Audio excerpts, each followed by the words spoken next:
Alhamdulillahi Rabbil alamin wal aqibatu lil muttaqin wassalatu wassalamu ala rasulihi Muhammadin wa ala alihi wa sahbihi ajma'in amma ba'd. Assalamu alaikum wa rahmatullahi wa barakatuh, hurmatli jamoatul muslimin. Allah subhanahu wa ta'alaga sansız şükürler bolsun. Peygamberimiz Muhammed Mustafa sallallahu aleyhi ve sellem'ga salavat selamlar bolsun. Peygamberimiz sallallahu aleyhi ve sellem'nin soңынан туралық пен жақсылыққа ергескен жалпы үмметіне Allah subhanahu wa ta'alaның рахметі, мейірімі жаусын. Біз құрметті жамағат, имамы Тирмизи рахматулла алейхтің Шамаил Мухаммадия кітабынан сабақ өтіп жатыр едік. Соның Пайғамбар саллаллаху алейхи ва салламның ғибадаттары жайында, яғни бөлімге келіп, сол ғибадаттарының ішіндегі нәпіл оразаларды қалай ұстады, қай күндері ұстады, сол тақырыпты өтіп жатқан едік. Соны келген жерден ары қарай жалғастыратұғын болсақ, біз Пайғамбар саллаллаху алейхи ва салламның ораза тұтуыны кейбір айда көп ораза тұтқандықтан енді бұл айда ауыз ашпайтын шығар деп ойлап қалар едік. Кейбір айларда ораза ұстамағандығынан біз бұл айда енді ораза ұстамайтын шығар деп те ойлап қалар едік деген яғни хадистерін үйрендік. Енді біздің келген хадисіміз, құрметті жамағат, Умму Салама разияллаху анхума анамыздан жеткен хадис. Мен Пайғамбар саллаллаху алейхи ва салламның Шағбан және Рамазаннан басқа 2 ай оразасын кетпе-кет тұтқандығыны көрмедім дейді. Құрметті жамағат, Айша Умму Салама разияллаху анхума анамыз айтып жатқаны, Пайғамбар саллаллаху алейхи ва саллам Шағбан айы мен Рамазан айыны кетпе-кет, яғни бірін-кетін келеді, бірінші Шағбан айы келеді, одан кейін Рамазан айы келеді. Сол 2 айды ораза мен өткізгендігіні көрдім, яғни одан басқа айды қатарынан 2 ай ораза ұстағандығыны көрген емеспін деп Умму Салама разияллаху анхума анамыз риуаят етеді. Бұл хадистен, құрметті жамағат, мәлім болады, Пайғамбар саллаллаху алейхи ва саллам 2 ай оразасын кәміл тұтқандығы, яғни толық тұтқандығы деп айтылып жатқандығы, бұл уақиға Уммул Муъминин Умму Салама разияллаху анхумаға анық болды, яғни соны бізге одан өзінен кейінгі үмметке риуаят етіп жеткізді. Яғни Шағбан оразасы жартысынан асық, яғни тұтылғандықтан болса керек. Жартысынан асық дегені, мысалы үшін 1 ай 30 күннен тұратығын болса, 30 күнді 20 күн, мысалыға 25 күн ораза ұстаған болса, соны толық оразасыны ұстады деп айтқан болуы мүмкін дейді ғалымдардың көзқарасы. Өйткені, құрметті жамағат, біз білеміз, Пайғамбар саллаллаху алейхи ва саллам Рамазан айынан басқа айды толық 1 ай көлемінде ораза ұстаған еместігі. Енді бұл жерде не үшін онда Умму Салама разияллаху анхума анамыздан риуаят етілген хадисте 2 айды толық халде, яғни кәміл суретте ораза ұстағандығыны көргенмін деп айтып жатыр. Өйткені, құрметті жамағат, арабтарда, яғни сондай бір дәстүр деп айтса да болады, яғни өздерінің түсінігінде, ол нәрсе бізде де бар, құрметті жамағат. Яғни ол егер 1 ай, мысалы 30 күннен тұратын болса, 25 күн ораза ұстаған болса, онда 1 айдан бері ораза ұстап жатырмын деп айтыла береді. Яғни бізде де бар ол нәрсе. Яғни біреу, мысалы үшін 25 күн, 26 күн жұмыс істеген болса, 1 ай жұмыс істедім деп айтады. Енді ол, құрметті жамағат, енді анықтап тұрып, яғни толық 1 ай ма, яғни 30 күн ба деп сұрасаңыз, жоқ, 26 күн болды ма, 27 күн болды ма, әйтеуір 1 айға жуық болып қалды ғой деп айтады. Сол сияқты, құрметті жамағат, арабтарда да сондай бар екен. Егер жағы айтқандай жартысынан асық 20 күннен асып кеткеннен кейін, оны пәлен күн деп айтып отырмастан 1 ай, яғни деп айтып жібере салады екен. Мүмкін дейді, яғни Умму Салама разияллаху анхума анамыздан бұл келген, бұл хадистегі айтылып жатқан мәселе сол үшін, яғни соған байланысты болу керек деп айтады. Яғни өйткені пайғамбар саллаллаху алейхи уассалам және бір қайтарып айтайық, яғни Рамазан айынан басқа айды толық 30 күн, мысалы үшін 30 күн деп алатын болсаңыз, 30 күн ораза ұстаған еместігі, яғни басқа риуаяттарда келеді. Енді құрметті жамаат, бұл жерде және бір айтып кететін мәселе бар екен, яғни тура осы хадис Умму Салама разияллаху анамыздан келіп жатыр ғой бұл жерде. Бірақ басқа бір кітаптарда Абу Салама разияллаху анхуден Айша разияллаху анхума анамыз риуаят етті деп келеді екен. Соған байланысты имам Термизи рахматулла алейхи айтады, бұл хадис сахих дейді. Яғни осы айтылып жатқан рауилары, яғни жеткізушілері, хадисті жеткізушілері де хадистің өзі де сахих дейді. Ол не үшін сахих деп айтып кетіп жатыр? Өйткені құрметті жамаат, бізде кейде сондай жағдайлар болады. Яғни Умму Салама разияллаху анхума анамыздан осындай хадис бар десе, енді бұны оқымаған, хадисті естімеген кейбір адамдар, бұл хадис Умму Салама анамыздан емес, бұл Айша анамыздан келген деп кейде сондай талас, яғни пікір талас туындап қалуы мүмкін. Сол үшін құрметті жамаат, имам Термизи рахматулла алейхи айтып кетіп жатқаны, Айша разияллаху анхума анамыздан келген хадис, оны ешқандай өтірікке басқаға шығарып жатқан жоқ. Бірақ бұл хадисте сахих деп айтып кетіп жатыр. Кейінгі хадис, құрметті жамаат, Айша разияллаху анхума анамыздан келеді. Мен пайғамбар саллаллаху алейхи уассаламның ешбір ай оразасын Шағбан секілді көп тұтқандығын көрмедім. Шағбанда сондай ораза ұстайтын еді, аз ғана күн тұтылмай қалатұғын. Аз ғана күн тұтылмай қалатұғын еді, бәлкім кейбір уақыттарда бүтін Шағбанды оразамен өткізетін еді деп айтып жатқандығы.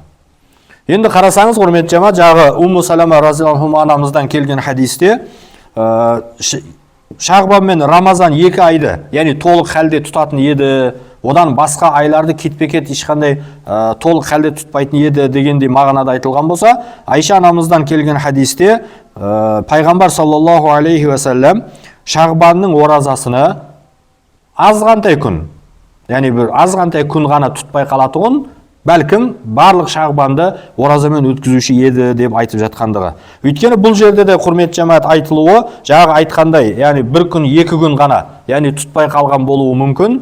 Өйткені фихи мәселелерде келеді, құрметті жамаат, Рамазан айына оразаны, Шағбанның оразасыны жалғап кету.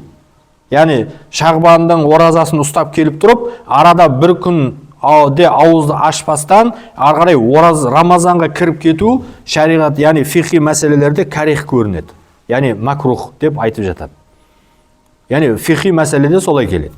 Өйткені құрметті жамаат, не үшін деген кезде, құрметті көпшілік, Рамазан оразасы екендігіні білу үшін, Рамазанның мұсылмандардың үстіне сая салып келгендігіні білдіру үшін Рамазаннан алдын 1-2 күн ораза ұстамаған жақсы дейді.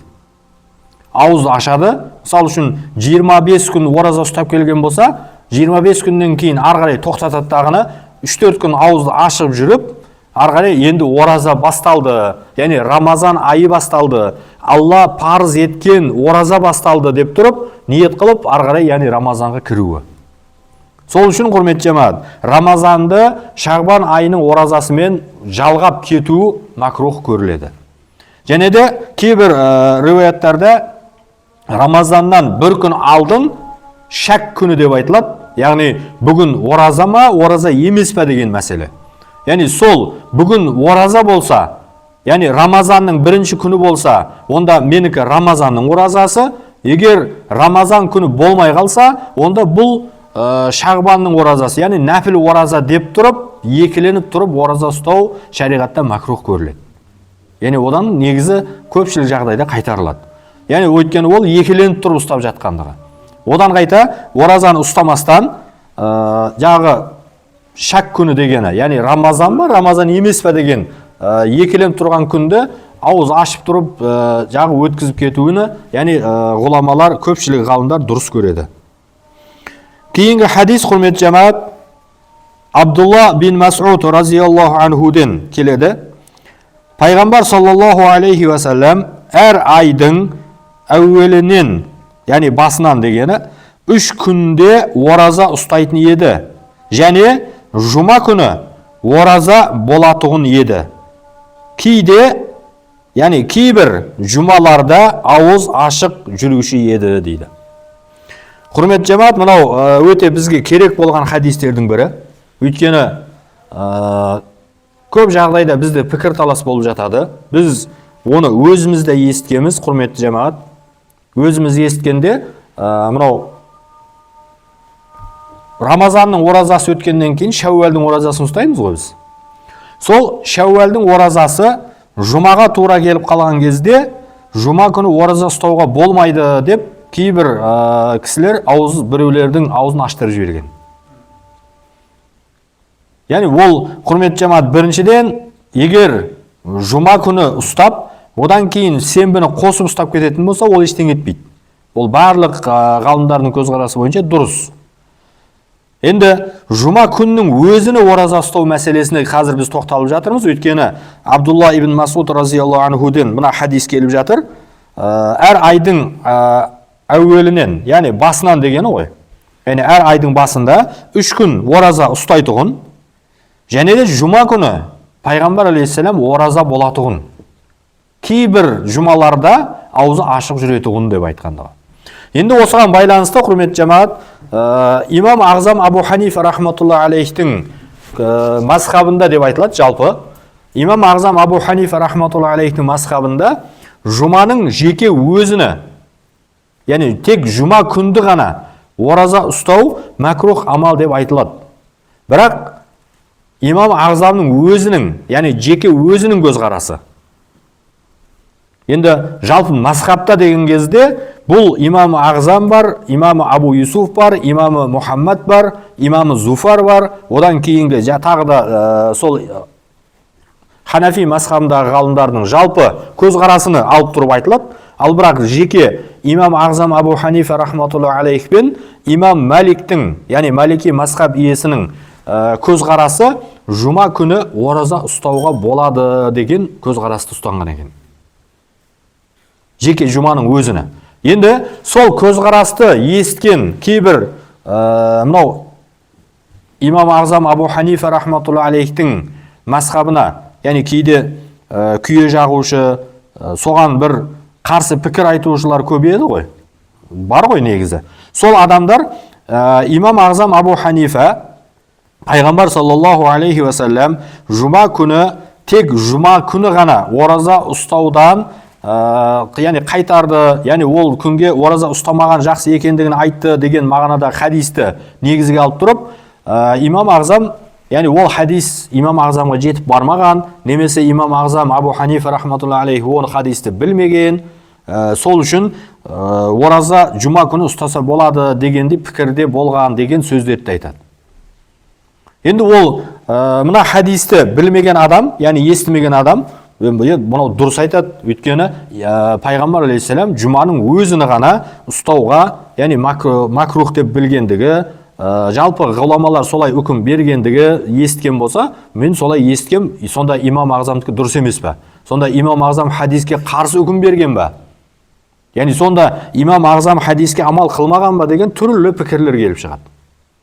Бірақ құрметті жамаат, имам Ағзам Абу Ханифа рахматулла алейх пен имам Маликтің жағы жұма күнді ғана ораза ұстау деген пікірі, ол өзінің пікірі емес екендігін біз білеміз.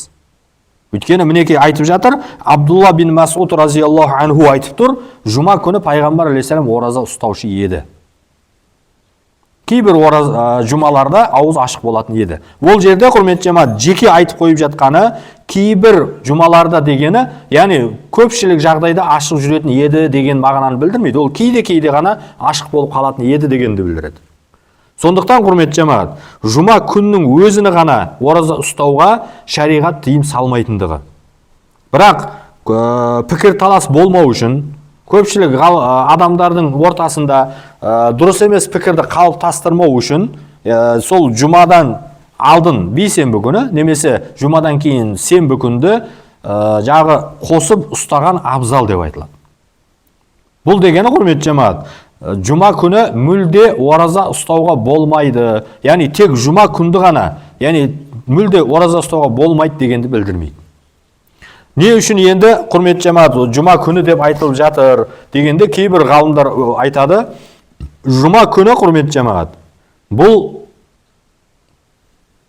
білесіздер мескіннің қажылығы деп айтылады.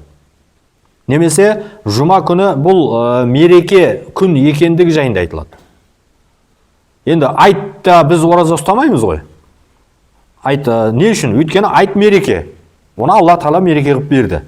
Мереке күні ораза ұстамау, яғни шариғатта бар болған үшін жұмада кейбір міскіндердің, яғни қажылыққа бара алмайтұғын, сондай кейбір адамдардың сондай қажылығы, сондай мерекесі, сондай қуанышты күні дегеннен кейін соған байланысты және де жұма күні негізгі атқарылатұғын кейбір амалдар бар. Яғни жаңа айтқан жұмаға қадам басып бару бар, кейде мысалы мешіт алыс болып қалуы мүмкін, ол жағдайлар болады, адам қиналып қалуы мүмкін, түрлі жағдайлар бар. Соған байланысты жұма күні мереке деп қабылданғандықтан сол үшін, яғни мерекеде ауыз ашық болғаны абзал деген мәселеде де кейбір ғалымдар ораза ұстамаған жақсы деп айтады. Бірақ жалпы құрметті жамағат, жұма күні ораза ұстау мүмкін екендігі. Енді оған және бір мысалы құрметті көпшілік, мысалға бізде мынау жаңағы айтқандай Рамазанға 1-2 күн қалған кезде ораза ұстамау керектігі айтылады ғой, ұстамаған абзал екендігі. Бірақ соған байланысты кейбір ғалымдар айтады, егер бір адамның жұма күні ораза ұстайтұғын, немесе мынау әр аптаның мысалы үшін 3-ші күні, немесе 15-ші күні, немесе 20-ші күні, жалпы өзінің әдеті бар еді деп айтылады. Яғни ораза ұстайтұғын әдеті бар. Әр айда сол күні ораза ұстайды ол. Сол құрметті жамағат жағы жұма күнге тура келіп қалса, немесе басқа нелерге байланысты, кейбір жаңағы айтқандай мәселелерге байланысты ораза ұстау сол уақытқа тура келіп қалса, яки жаңағы біз басында айтып өткеніміздей Шәуәл айының оразасы. Мысалы үшін мүмкін жаңағы неде бейсенбі күні айт болды, немесе сәрсенбі күні айт болды, жұма күні ораза ұстауға тура келіп қалды. Сондай жағдайлар тура келіп қалған жағдайда ораза ұстаса қандай болады дегенде, оны осы хадиске байланысты құрметті жамағат, оның оразасы дұрыс, яғни ешқандай ол тыйым салынған. Бізде енді шариғат бойынша арам болған амалды істеп жатқан жоқ екендігін білдіреді дейді. Кейінгі хадис құрметті жамағат, Айша разияллаху анха анамыздан келеді.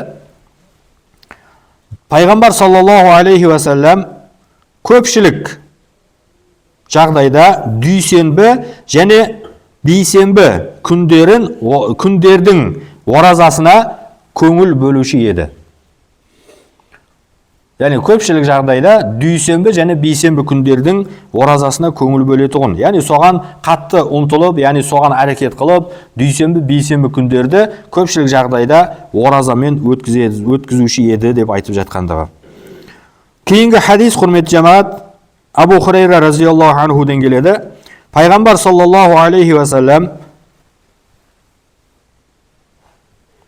пенделердің дейді, құрметті жамағат, жасаған амалдары әр дүйсенбі күні және әр бейсенбі күні Алла субханаху ва тааланың хузуріне арыз етіледі, яғни жеткізіледі.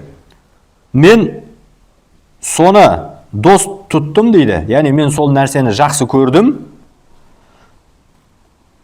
Яғни менің амалдарым ораза болған халімде Алланың алдына жеткізілсе, яғни арыз етілсе, көтерілсе деген мағынаны келтіреді. Яғни сондай халде, яғни жеткізілуіне, көтерілуіне қаладым, қабыл болуына артығырақ, яғни көбірек, яғни қабыл болуына көбірек мүмкіндігі болады деген мағынада. Яғни сол үшін дүйсенбі және бейсенбі күнді ораза ұстауды, яғни оразамен өткізуді жақсы көремін деп айтқандығы. Енді бұл жерде түсінік беріп жатыр, құрметті жамағат, имам Муслим рахматулла алейхтің бір риуаятында амалдардың әр күні ертеңгісін және кештің құрын. Яғни әр күні ертеңгісін және кештің құрын. Өйткені кейбір риуаяттарда келген, мысалы үшін неде асыр намазында періштелер ауысатындығы айтылады.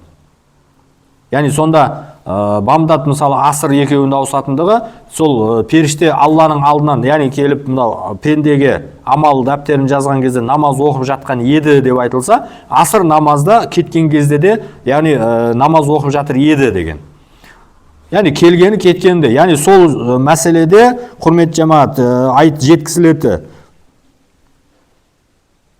Бұл жоғарыдағы хадистен құрмет жамаат айтып жатқаны, яғни дүйсенбі, бейсенбі деп айтты ғой. Яғни сол жоғарыдағы хадистен әр аптаның 2 күні, яғни жағы пенденің амалы Аллаға көтерілетіндігі, Аллаға жеткізілетіндігі, бұлар жайында, яғни суреті сол амалдар, яғни толық халде, толық кәміл суретте әр күн кештің құрын және күндізде Аллаға жеткізілетіндігі, яғни көтерілетіндігі. Және әр апта 2 рет дүйсенбі және бейсенбі күндерінде біраз, яғни тафсили жағдайда, яғни жеткізілетіндігі. Бұдан басқа әр жылы құрмет жамаат енді жаңағы бұдан 2 хадис алдыңғы пайғамбар алейхиссалам Шағбан айының оразасыны, яғни ең көп ұстайтын еді деген мағынада келген хадиске байланысты әр жылы Шағбан айында және де Қадір түнінде,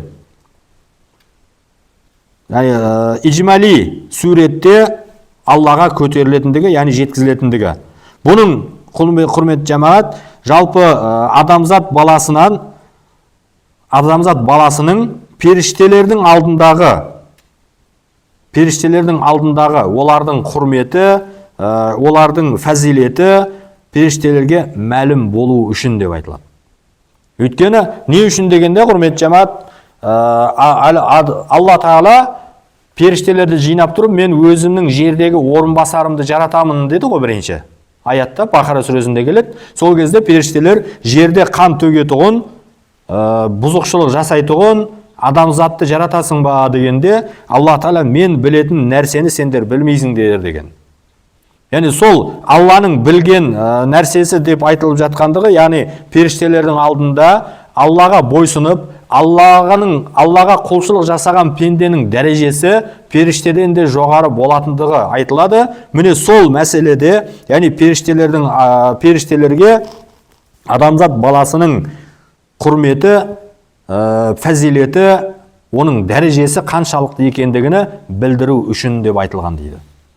Жалпы құрмет жамаат, мынау Шағбан айында не үшін ораза көп ұсталатындығы жайында пайғамбар саллаллаху алейхи уассаламнан сұралған кезде Усама ибн Зайд, егер адаспасам, сол сахаба, Алла разы болсын, ол кісіден пайғамбар алейхиссаламнан сұрайды, яғни Шағбан айында басқа айларға қарағанда көбірек ораза ұстайсыз деп себебін сұраған кезде пайғамбар алейхиссалам Шағбан айында пенденің амалы Аллаға көтеріледі, Аллаға жеткізіледі. Сол Аллаға көтерілген, жеткізілген кезде менің ораза тұтқан халімде көтерілуін, яғни жеткізілуін қалаймын деп пайғамбар алейхиссалам айтқандығы бар. Сол үшін де Шағбан айында пайғамбар саллаллаху алейхи вассалам көбірек ораза ұстайтын еді деген. Кейінгі хадис, құрмет жамаат, және бір хадисті айтып қояйық, бұл қысқа хадистердің бірі екен. Айша разияллаху анамыздан келеді, пайғамбар саллаллаху алейхи вассалам кейбір айда сенбі және жексенбі және де дүйсенбі күндерінде ораза ұстайтын еді. Ал кейбір айларда есе сейсенбі, сәрсенбі, бейсенбі күндерінде ораза ұстаушы еді деген екен. Бұл хадистен құрмет жамаат білеміз, пайғамбар алейхиссалам кейбір апталарда сенбі, жексенбі, дүйсенбі күндер ұстаса, кейбір апталарда сәрсенбі, сейсенбі, сәрсенбі, бейсенбі күндер ораза ұстағандығы. Енді жалпы бұл жердегі айтылудан мақсат дейді ғалымдар, құрмет жамаат, пайғамбар алейхиссалам бір күнді нақты белгілеп алмағандығы. Яғни бір күнге қатып қалмағандығы. Яғни қайсы күні ораза ұстауды ниет қылады, Алла разылығы үшін қайсы күні ораза ұстағысы келеді, сол күні ораза ұстайды. Өйткені басқа бір хадистерде келеді, пайғамбар саллаллаху алейхи вассалам мынау сәске деп айтады ғой бізде. Таң атқаннан кейін күн шығып біраз көтерілген уақыты, сол уақытта Пайғамбар алейхиссалам үйіне келіп, аналарымыздың біріне, яғни бүгін жейтұғын бір нәрсе бар ма деп сұраған кезде, бар десе, Пайғамбар алейхиссалам тамақтанатұғын. Егер бүгін ештеңке жоқ еді үйде десе, онда біз Алла разылығы үшін ораза ұстадық деп, ары қарай оразаны жалғастырып, яғни ұстап кете беретұғын деген хадис келеді. Соған байланысты, құрметті жамаат, Пайғамбар алейхиссалам өзінің үмметіне де білдіргендігі, үмметіне сабақ бергендігі, мына күні деп қатып қалмастан, тек мысалы дүйсенбі күннен басқа күн ораза ұстаған емес деген нәрсені білдірмеу үшін, яғни қаласа дүйсенбі күн ұстайтұғын, қаласа сейсенбі күн ұстайтұғын, қаласа бейсенбі күн ұстайтұғын, кейбір апталарда дүйсенбі, сейсенбі, сәрсенбі ұстамаса, кейбір айлар аптада бейсенбі, жұма, сенбі ұстайтұғын, немесе сенбі, жексенбі, дүйсенбі ұстайтұғын. Жалпы қайсы уақытта ораза ұстауды қалады, ниет қылды, сол уақытта ұстайтұғын. Алла субханаху ва тағала барша жасап жатқан құлшылық ғибадаттарымызды қабыл етсін.